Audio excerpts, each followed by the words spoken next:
une attaque frontale sur le statut.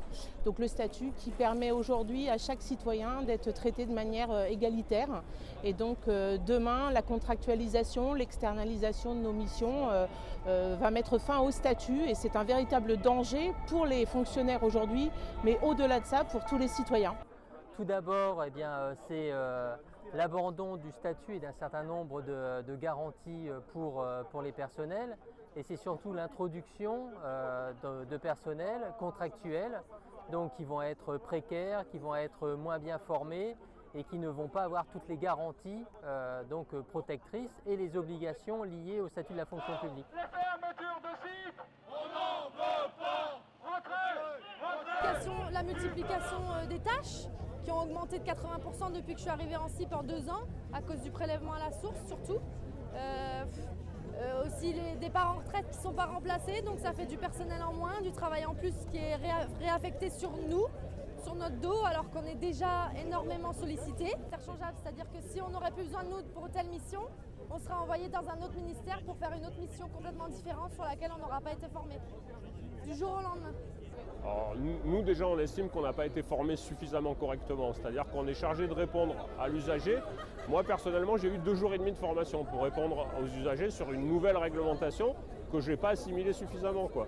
Donc on nous met en difficulté face aux usagers et on se demande si quelque part on n'essaie pas de prouver qu'on n'est pas en capacité de répondre à ça. Qu'on fait de plus en plus un recouvrement que je qualifie de recouvrement de classe, c'est-à-dire qu'on n'a pas les moyens en personnel pour aller chercher les gens qui font des montages financiers pour frauder l'administration fiscale.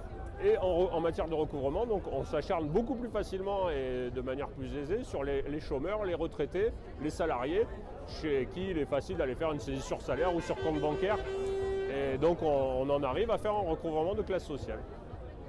Une petite structure où il reste 2 ou 3 agents qui doivent remplir l'intégralité des missions dédiées aux finances publiques. Donc c'est absolument pas sérieux, on ne peut absolument pas faire notre travail correctement.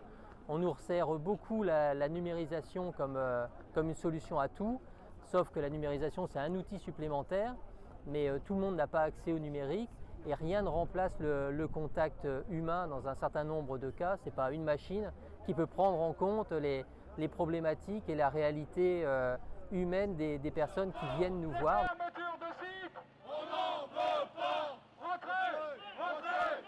Nous, clairement, ça s'est dégradé sur les 25 ans, sur l'ouverture des frontières, par exemple, pour ce qui concerne la douane, sachant que l'Allemagne, elle, en 1993, à l'ouverture des frontières, pour garantir plus de sécurité pour les citoyens, a préféré renforcer son service public douanier. Et donc, c'est bien la preuve que c'est possible pour protéger l'économie, pour protéger les citoyens.